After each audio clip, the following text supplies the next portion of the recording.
शादी की पहली रात। शादी की पहली रात ही मेरी ननद ने मेरे पति के बारे में ऐसी बात बताई जिसे सुनकर मेरे रोंगटे खड़े हो गए। हम लोग उनके मुकाबले कुछ भी नहीं हैं। पिताजी के पुराने परिचित होने के वजह से मेरी शादी उस घर में हो गई। विदा होकर घर में जाते ही मुझे पता चला कि वो लोग कितने बड़े हैं। घर बहुत बड़ा था। पहली बार था जब उनका घर मैंने देखा था। सब कुछ बहुत अच्छा था। रात को मेरी ननद मुझे अकेले में ले गई। मेरे समझ नहीं आया। मुझे लगा कुछ बात करना होगा। उनका चेहरा उतरा हुआ था, जैसे कि कोई बात वो मुझसे करना चाहती हो। मैंने उन्हें पूछा, क्या हुआ? आप डरी हुई सी क्यों हो? मेरी नंद बोली, भाभी मैं आपको कुछ बताना चाहती हूँ, लेकिन तुम यह सुनकर हिम्मत रखना। इस बात को हमारे बीच में ही रखना। यह बड़ा घर है, यहाँ बात फैलते ज़्यादा समय नहीं लगता, और वो बात सबके सामने आ गई तो हमारे घर की इज्जत मिट्टी में मिल जाएगी। अब आप इस घर की बहू हो और आपको इस घर का मान रखना होगा। उनकी बातें सुनकर मैं सच में थोड़ा डर गई। मुझे समझ नहीं आ रहा था कि वो क्या बोलना चाह रही है। मैंने कहा, आप बताइए मुझे क्या बात है। मेरी नंद बोली कि भाभी, मेरा भाई आपको कोई सुख नहीं दे सकता।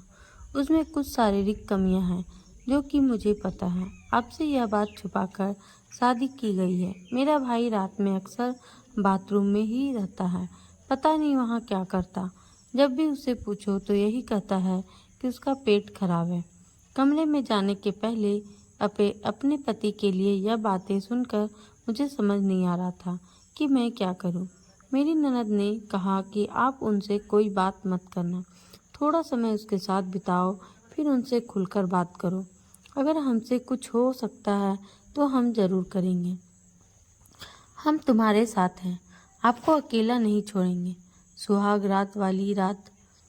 यह सब सुनकर मैं अपने कमरे में जा रही थी। मुझे अब डर लगने लगा था।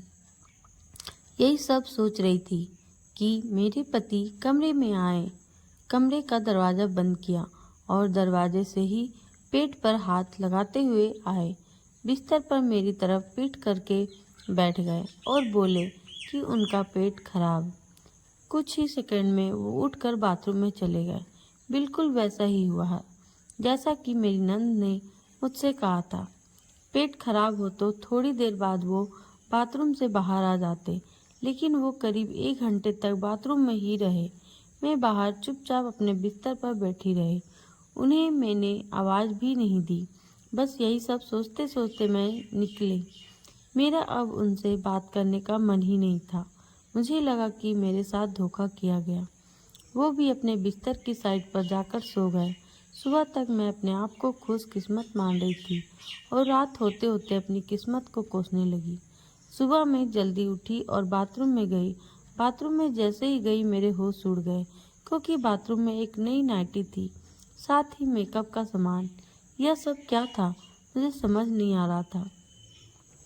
एक ऐसे इंसान से मेरी शादी क्यों करवा दी? सुबह मेरी नंद ने मुझसे पूछा, क्या हुआ रात में? मैंने कहा, वही जो आपने बताया था। यह कहकर मैं रोने लगी।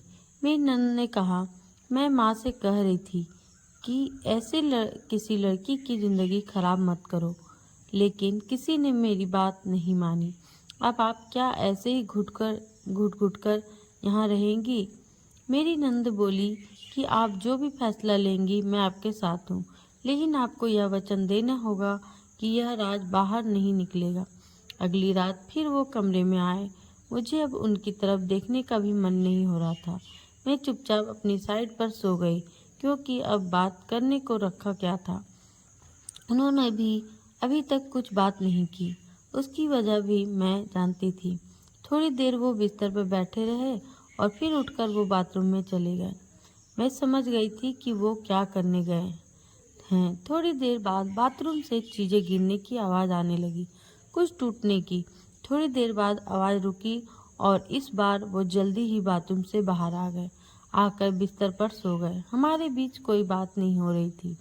मैं सोच रही थी कि मैं क्या करूं।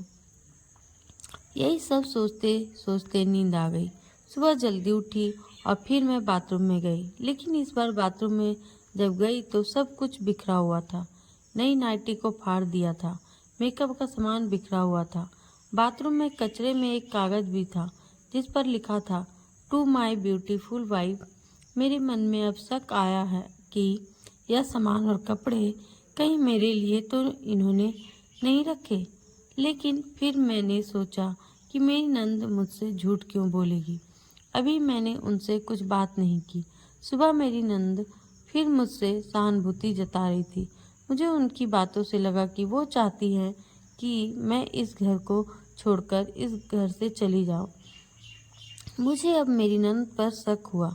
मैंने घर की पुरानी नौकरानी से बात की। मैंने बातों बातों उससे पूछा कि मेरे पति कैसे इंसान हैं। वो बोली कि वो तो बहुत सीधे हैं। उनकी माँ और बहन तो चाहती थी कि उनकी शादी उनकी बहन के पति के रिश्तेदार से हो।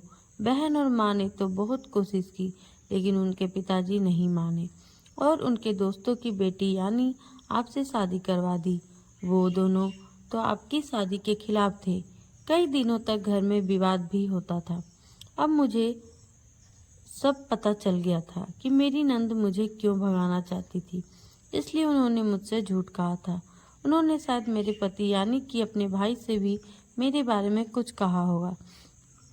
रात को मैं अपने पति से बात करने का इंतजार कर रही थी।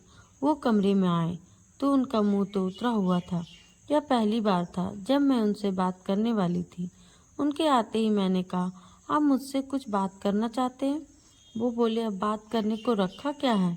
पापा का विश्वास था कि वो घर अच्छा है, इसलिए मैंने माँ और बहन की ना सुनकर तुमसे शादी की और तुमने सच छिपाया। मैंने बोला, सच? कौन सा सच? यह सच कि तुम मुझसे शादी नहीं करना चाहती थी। तुम्हारी जिंदगी में अभी भी कोई और है। यह बात तुमने ही तो मेरी बहन को बताई थी।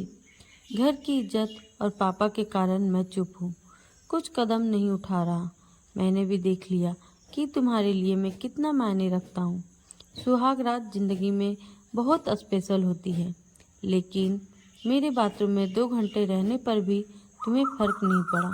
बहन ने सही कहा था कि तुम आवाज़ भी नहीं दोगी, बात भी नहीं करोगी। मैंने पूछा, आपसे बाथरूम में रुकने को उन्होंने कहा था? उन्होंने बोला, हाँ, उसने ही कहा था कि तुम्हारी सच्चाई देखनी है तो मुझे यह करना ही पड़ेगा। और वो कपड़े और मेकअप वो मेरी बहन ने रखा था, कहा था पहली रात का गिफ्ट है तुम्हारे लिए। मैं उठकर उनके पास गई और उनसे कहा, आपको पता है उन्होंने मुझे क्या कहा? फिर मैंने उन्हें सारी बात समझाई। हम दोनों को यह बात समझ में आ चुकी थी कि वह चाहती थी हम दोनों में गलतफहमी हो और हम अलग हो जाएं, ताकि वो जो चाहती हैं वो पूरा हो जाए। सारी सच्चाई जानकर मेरे पति को बहुत गुस्सा आया, लेकिन मैंने कहा, अब हम इस बात को यहीं ख़त्म करेंगे और किसी को कुछ नहीं कहेंगे। उस रात मेरी सारी परेशानी और गलतफहमी दूर हो गई। वो थी मेरी सही मायने में सुहाग रात। अगली सुबह मेरी नंद ने मुझसे पूछा कि मेरा क्या फैसला है, मैं क्या करने वाली हूँ। मैंने कहा कि मैं इस घर की बहू बनकर सारी जिंदगी इस घर में रहना चाहती हूँ। जिसे सुनकर मेरी नंद हैरान हो गई। मेरे चेहरे पर मुस्कान देखकर उनका चेहरा उतर गया और उन्हें समझ में आ गया कि हम दोनों को सारी सच्चाई पता चल चुकी है और हमारे बीच की सारी गलतफहमियां दूर हो गई है। नंद उसी दिन अपने घर चली गई। तो दोस्तों, ऐसी ऐसी हर घर में कहानी, लगभग घरों में कहानी होती है। तो आप बताएं कि क्या आपके साथ ऐसा हुआ है क्या? अगर हुआ हो तो ज़रूर कमेंट करें और लाइक करें, शेयर करें। हमारी वीडियो अच्छी लगी है तो धन्यवाद। मिलते हैं अगले वीडियो में।